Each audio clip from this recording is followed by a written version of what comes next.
Good evening and welcome back. We are on our 8th episode of the subjective retrospective of the 2024 MLC Freebies. We're on Batista. It was Summer of Champions 2. There's only 4 cards released. It was Batista, Mae Young, Maxine Dupree, and Ilja Dragunov. All 4 of them fantastic cards, Batista included. It was funny. Batista was sneaky good. Kind of took everybody by surprise how good he was. And it took people a little bit of time to kind of catch on to how good he was. Myself included. I'm not innocent in any way here. I thought he was bad off the rip too. But it turns out he got really good at 5-star and 6-star. Batista actually is woefully underleveled on my account. I've got plenty of levels to go. I ain't got no coin to get him there. And unfortunately, I've just been stacked with so many strikers over the past year that I've had to work up that Batista just hasn't been able to be a priority. Within the last 6 to 7 months, I've gotten Braun Breaker and Roxy and Zombie Bailey and Rabbit and a couple others where I have not been able to focus on Batista just due to tokens itself. But rest assured, I love this card. I think it's fantastic, and he fits a very, very specific niche for me. A very specific niche for me, and probably fits that same niche for just about everybody else. He's got 2 relevant movesets, and I'm going to show both of them off in this particular video. So it may run a little long, but both movesets are 6-star gold viable. And it just kind of depends on how you want to play the card and what toys you've got and what you have available to your roster. To whether or not you actually want to run this or how you want to run it, right? So first off, the reason he is valuable to me is Ruthless Aggression. I have 2 good Ruthless Aggression cards, 3 if you count the reworked Goldberg. It's Batista and it's Ozzy. That's it. There's Striker RVD and Eric Bischoff and a couple others, but it's Batista and Ozzy and reworked Goldberg, and that's really about it on the men's side of things. As a trainer, if you get him all leveled up, Pyro Gems do 200% more damage. Blue Gems start with 2 more move points. I'm sure that works for somebody. I don't think I've ever used him as a trainer. Just full stop. I don't think I have. But that's not why he's valuable. Ruthless Aggression is why he's valuable. All right. He does have gear. Pyro Gems do 200% more damage. It's not relevant really to either of his 2 movesets. One of his movesets does use Pyro. You break 7 of them. It's not that big of a deal, but it's there. He does have a moment as well. Summer of Champions. Mine's almost maxed out. I'll show you what it is at maxed. There is one moveset that he has that benefits greatly from the moment. Multiplied gems generated from moves will increase their strength by 4, and green gems do 50% more damage. This one is the huge one though. Multiplied gems generated from moves will increase their strength. That's big because he has a multiply move. So we'll go to the movesets. I'll work on both of them and show you both of them. A little bit before I get into that, one of the reasons for this series of videos is to talk about, are they going to be viable going forward? Are they viable now? Are they good cards overall? And Batista, I think, absolutely is a good card. If you're talking about the best MLC freebies of 2024, in the top 3, Batista is there. And it depends on how you value the cards, right? As a pure feuder, I think Kyrie is better. As somebody who fits a very specific niche like Zombie Chelsea, which is Powerhouse Women's. She's on the top 3 as well. Batista, super versatile, handles an era that is super light. Not a bunch of great cards in that era, and can do a lot of things. He can feud. He can basically hang in just about every mode in the game. I think he's valuable, and I think he's built in such a way that he will continue to be valuable in the future and viable in the future. Easily a candidate for best MLC freebie of 2024, if not second, in my opinion, to Kerry Zane. All right, first move set is his Multiply Pyro set. Spinebuster, make 18 gems and a multiply of gems of strength 4. We know from the moment it will turn into 7s. All right. Entourage will increase it to 8s. Vertical Suplex, make 29 Pyros into red, and then Spear, choose 5 gems and make into red, and then make Pyro greens. Okay.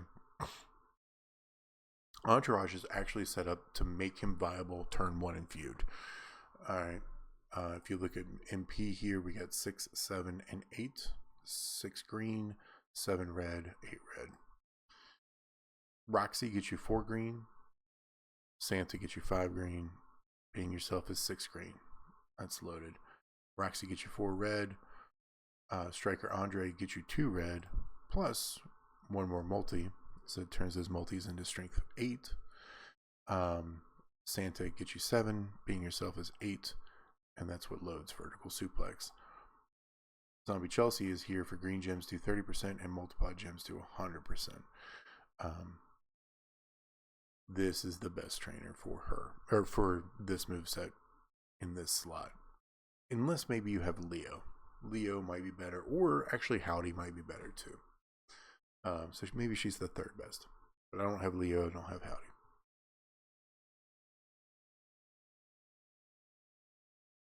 Belt, the Jade Plate does a lot of heavy lifting here as well. Whenever you make 10 or more multiply gems, increase your green gem damage by 100% for 1 turn. There's a way you can proc this plate twice. Turn 1. So you get 200% green gem damage. That does a lot of the heavy lifting in this build. Full Fury 2s, 200% red move damage, and then 35% gem damage rainbow. Only a 60% damage strat. I just don't have anything better. Going against Rock, 6-star silver. And I need to go, even though I'm an unleveled 6-star bronze, I need to go against silver so I can show off the damage. That's how much damage this guy does in both movesets. It's kind of nuts. So to start off, we're going to throw out multis. And then we need to make a red match from the green move. Now, before we get to that, I don't ever see anybody talking about this. The pin bar. You have 11 chiclets right here. Meaning you need to break 11 gems before you pin from turn 1. That's why you can row break, or 5 and 3. So 5 and 3 is 8, right? Row break is only 7. This move right here is a 7 charge. We get to choose 5 to make into reds. So without using an MP plate, you can actually just kind of hang on to one of the multiply gems. So 8, 9, 10 get you to right here. You should have 1 space open. Just like that. And then you want to make just 1 row of pyros. 2 will overwrite multiply gems and overwrite space for multiply gems. Then you throw multis again. That procs the Jade Plate again. And then you blow up all the multis. This should go for pretty huge damage at 6-star bronze. They go 17 million. 17 million at 6-star bronze unleveled. Which means at unleveled 6-star silver, you're doing 34. Unleveled at 6-star gold, you're doing 68. That's enough. And that's a very simple moveset. You know, there is a slight cascade risk. If you cascade at all, it ends your turn and, you know, things get bad. But that's big damage. It's big damage.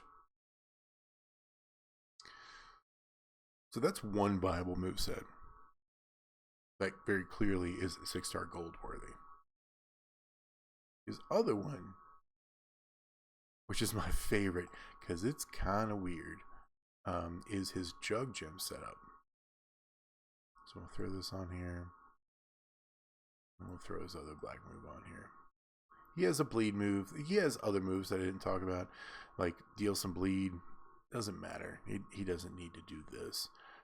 He also has the big boot, make 28 random gems into pyros, which will all modify into green above. You didn't really need that either. These moves are kind of, they're almost trap moves, right? Like you look at them like, maybe I should use these. Nah, don't. He also has his finisher. Choose a 3x7 area to swap into black gems and pin your opponent. None of his moves really want you, or none of his movesets really want you to end a turn. Especially this moveset, you want to keep on going. So we're going to keep the spear specifically because you choose 5 to make in a red. We're not going to use the pyros at all. Running clothesline, this is where all the lifting comes from this moveset. Choose 2 gems and make it a 2-turn jugs. Make 8 random gems and his strength 137, 666, and then doubles at the end of the countdown. And then we're going to use front power slam to choose 5 to make into black. Both of these moves are set up to make 5 swipes to trigger jugs.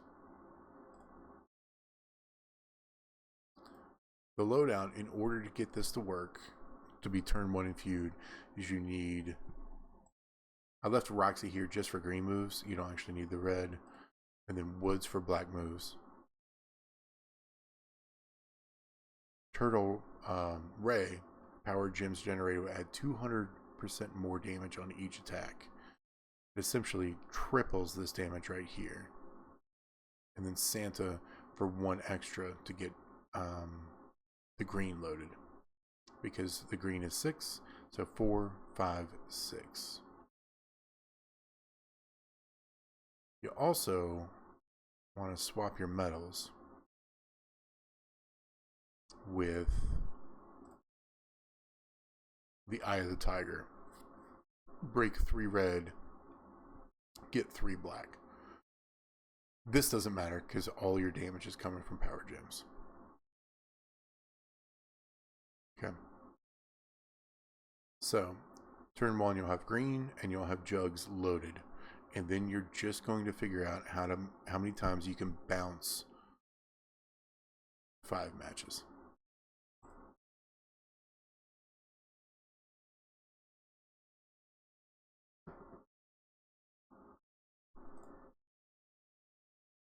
First thing you do is you throw jugs.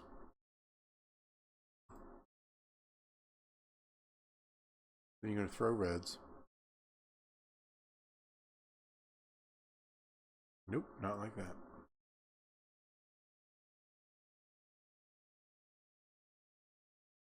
Okay, what this is going to do is this is not loaded in feud, right? Tour perks are on, but by the swipe, it does load this, and it does actually reload your jugs. All right, and it triggers your jugs as well. Like I said, we're not using the pyros. Let's swipe. Now you have power gems of 412, let's call it 413k, and you have 16 of them, which is a pretty decent amount of damage right there. You add 2 more, and you're going to do the same idea, which is another 5 swipe. Remember, you have 11 here. 2 5 swipes is only 10.